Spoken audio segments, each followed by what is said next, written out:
आज का हमारा टॉपिक है A for avoid the anger.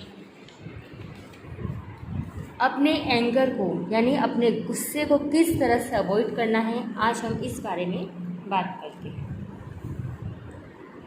जैसे ठंडा पानी और गर्म प्रेस।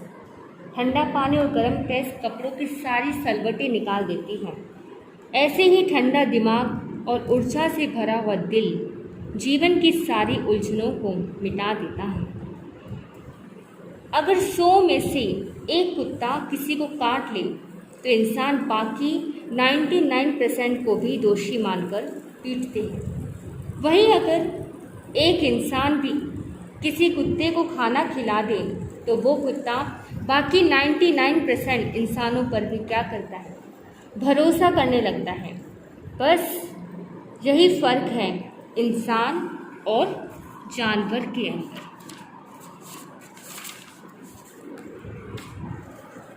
एक बार की बात है, सर्दी का मौसम था, वातावरण में कड़ाके की ठंड थी। राजमहल के प्रासाद में राजा राज्यसभा में बैठे थे। दुनिया भर की बातें चल रही थी। तभी अचानक एक व्यक्ति आया और उसने राज्यसभा के अंदर प्रवेश किया। राजन ने पूछा कि आप कौन हैं और कहाँ से आए हैं। उस आने वाले व्यक्ति ने कहा कि मैं परदेश से आया हूँ और सुना है कि आपकी राज्यसभा में एक से बढ़कर एक विद्वान है, तो मुझे इस बात की परीक्षा लेनी है, इसलिए मैं आपके यहाँ पर आया हूँ। मेरे पास में एक हीरा है जिसकी कीमत है 1 करोड़ रुपया। कितनी कीमत है? 1 करोड़ रुपए। और मेरे पास उस हीरे जैसा ही एक कांच का टुकड़ा भी है। मैं वो दोनों ही हीरे अपने हाथों में रखूँगा और आपकी सभा में बैठा कोई भी व्यक्ति प्रथम प्रयास में ही यदि असली हीरे को नहीं पहचान पाया तो आपको मुझे 1 करोड़ रुपए देने होंगे। उसने अपनी बात पूरी करी और राजा का प्रत्युत्तर जाने बिना ही उस परदेसी ने हीरे को बाहर निकाला और अपने हाथों में रख लिया। पूरी राज्यसभा अब क्या थी, शौक थी, एकदम स्तब्ध सी देख रही थी। जिसने भी उन हीरों पर दृष्टि डाली वे एकदम आश्चर्यचकित होकर देख रहे हैं, क्योंकि दोनों हीरे देखने में एकदम बिल्कुल समान थे, एक जैसे थे। लेकिन राजा तब आश्चर्यचकित हो उठे जब राज्यसभा की कोने में बैठा एक अंधा व्यक्ति खड़ा हो गया। उसने कहा, राजन, ये जो व्यक्ति आया है इसने जो चुनौती दी है मैं इस चुनौती को स्वीकार करता हूँ। राजन ने कहा, तुम कैसे करोगे ये? उसने कहा कि आप विश्वास रखिए, 15 मिनट के अंदर वह हीरा आपके मुकुट की शोभा बन जाएगा, जो असली हीरा होगा। और सबको हैरत में डालकर वह आगे बढ़ा और आया। उसने जो व्यक्ति परदेश से आया था उसके हाथों से वो हीरा लिया और दोनों हीरो को अपने हाथों में लिया। 10 मिनट तक उन दोनों हीरो को उसने धूप में रखा और फिर घोषित कर दिया कि राजन, ये असली हीरा है। परख जो थी उसकी बिल्कुल सही थी। सभी ने तालियां बजाकर उसका अभिवादन किया और उससे पूछा कि अरे, तुम ये बताओ कि तुमने असली और नकली का भेद कैसे जाना? तुम तो अंधे हो, फिर तुम्हें कैसे पता लगा कि कौन सा असली हीरा है और कौन सा कांच का टुकड़ा है? तुम्हें कैसे पता लगा? क्योंकि दोनों एक जैसे लग रहे हैं। तो उसने जवाब दिया कि मैंने उन दोनों हीरो को धूप में रख दिया। जो नकली था वह गर्म हो गया, जबकि जो असली था वह ठंडा ही रहा। प्रश्न हीरे का नहीं, प्रश्न है हमारा। आग से दूर रहने वाले हम, बाघ और सांप से दूर रहने वाले हम, क्रोध से दूर रहते हैं भला? आग से तो दूर रहना पसंद है हमें।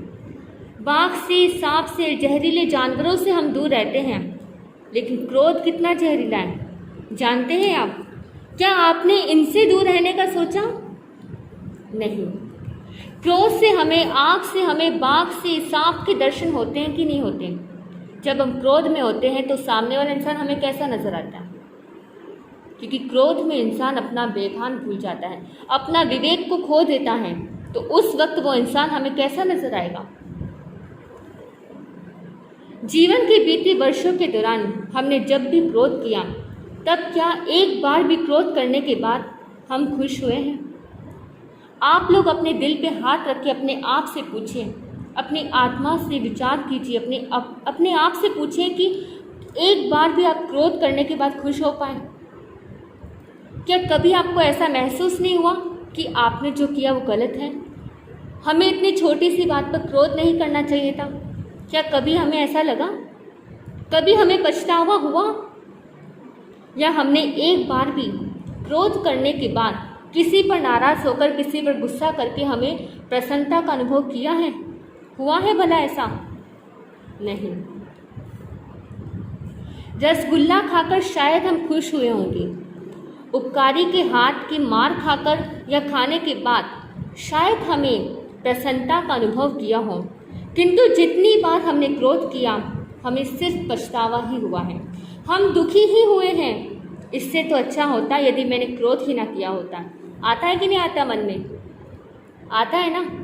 अच्छा होता मैंने गुस्सा नहीं किया होता उस वक्त। अच्छा होता कि मैंने उस वक्त उसे डांटा नहीं होता, उस वक्त उस पर चिल्लाया नहीं होता, उस वक्त मुझे इस बात को उसे कुछ नहीं कहना चाहिए था। कभी लगता है कि नहीं लगता? यदि मैंने क्रोध ना किया होता तो अच्छा होता। और इसके बावजूद भी दुखद आश्चर्य तो यह है कि आज भी प्रतिकूलता की तनिक भी धूप पड़ती है तो स्वार्थ को चोट पहुंचती है और अहंकार की उपेक्षा होती है और हम पल भर का भी विलंब किए बिना क्रोध कर बैठते हैं। जरा सी कुछ बात हुई नहीं और आपको आ जाता है गुस्सा, वो भी हाई पावर का गुस्सा आता है। एक पल के लिए भी नहीं सोचते कि सामने वाले इंसान ने ऐसा कहा तो क्यों कहा होगा, अगर कोई बात छुपाई है तो क्यों छुपाई होगी, ऐसा किया तो क्यों किया होगा। उससे पूछने के बजाय आप तो डायरेक्ट गुस्से पर आ जाते हैं, डायरेक्ट गुस्सा करने लग जाते हैं, डायरेक्ट कुछ भी कहने लग जाते हैं। एक बात की आपको याद दिलाऊं, क्रोध की वजह से शायद सच होगी, हो सकता है हमारे क्रोध की वजह सच हो, लेकिन फिर भी क्रोध का परिणाम कभी अच्छा नहीं होता। मान लीजिए हमारा शरीर अस्वस्थ था, इसलिए हमने दूध भी पिया, लेकिन दूध पीने के बाद हमारी अस्वस्थता कम ना हो, उसकी बजाय हमें लूज मोशन लग जाए, तो क्या हम फिर भी दूध पीना चालू रखेंगे? बताइए आप मुझे। नहीं। यदि क्रोध से स्वयं को दूर रखना है तो हम एक काम करेंगे, क्रोध की वजह को आंखों के समक्ष रखने के बजाय क्रोध के परिणामों को हमें आंखों के समक्ष रखना होगा। समझदार व्यक्ति गुटखा के परिणाम को आंखों के समक्ष रखता है, इसलिए गुटखे को स्वयं से दूर रख पाता है। अपने आप को गुटखे से दूर कब रख पाता है? जब वो उसके परिणामों को जानने लगता है, उसके परिणामों को आंखों के समक्ष रखता है कि इसका परिणाम ये होगा कि मेरी मृत्यु हो सकती है, इस गुटखे की वजह से मेरी मौत भी हो सकती है। अगर वो ये सोच रखेगा तो गुटखे से हमेशा क्या रहेगा? दूर रह पाएगा। क्रोध की जगत में ये एक अन्य महत्वपूर्ण बात है कि तेजाब त्वचा को जला देता है, नींबू दूध को फाड़ देता है, कीचड़ पाँव को खराब कर देता है, मिट्टी शरीर को मलिन कर देती है, तो गलत सौदा व्यापार को नुकसान पहुंचाता है। लेकिन क्रोध वह तो हमारे स्वास्थ्य को, हमारे संतुलन को, हमारे जीवन को क्या कर देता है? तहस नहस कर देता है, हमारे रिश्तों को पूरी तरह से बिखेर के रख देता है, जिससे फिर हम चाहें तो भी हम उसे समेट नहीं पाएंगे। अब इसे हम क्या कहें? मनुष्य की प्रकृति कहें या कमजोरी कहें? प्रेम किए बिना वह प्रसन्न नहीं रह सकता, प्रेम प्राप्त किए बिना भी वह प्रसन्न नहीं रह सकता। और वास्तविकता यह है कि क्रोध सबसे पहला प्रहार किस पर करता है? हमारे प्रेम पर ही करता है। जब व्यक्ति को क्रोध आता है तो उस वक्त वो अपने अंदर उस व्यक्ति के प्रति जो प्रेम है उसको पूरी तरह से भूल जाता है, क्योंकि जहाँ प्रेम होता है वहाँ क्रोध का कोई स्थान नहीं होता। जहाँ प्रेम होता है वहाँ सिर्फ और सिर्फ प्रेम ही होता है, वहाँ क्रोध नहीं हो सकता। और जहाँ क्रोध होता है वहाँ पर प्रेम कभी टिक नहीं सकता। आज आपको संकल्प करना है, चाय को गर्म होने में जितना समय लगता है उतना ही समय आप किस में लगाएं? गर्म होने में लगाएं। यानी क्रोध के अंदर आने में इतना समय आपको भी लगना चाहिए जितना चाय को गर्म होने में लगता है, और चाय को जितना समय ठंडा होने में लगता है उतना समय आप अपने दिमाग को ठंडा करने में भी लगाएं। क्या करेंगे आप ये संकल्प? बोलिए, है तैयार आप ये संकल्प करने के लिए कि चाय को जितना गर्म होने में समय लगता है उतना आपको भी गर्म होने में समय लगे, और चाय को जितना ठंडा होने में समय लगे उतना आपके दिमाग को भी ठंडा होने में समय लगे। कीजिए आज ये संकल्प और अपने जीवन को क्रोध से मुक्त करने की कोशिश करें। लफ्ज़ों का इस्तेमाल करना हमारी परवरिश का सबूत देता है। हमारे लफ्ज़ किसका सबूत है? हमारी परवरिश का। अगर हम शांत तरीके से बात कर रहे हैं, अच्छे तरीके से बात कर रहे हैं, तो ये हमारा सबूत है कि हमारी परवरिश क्या है?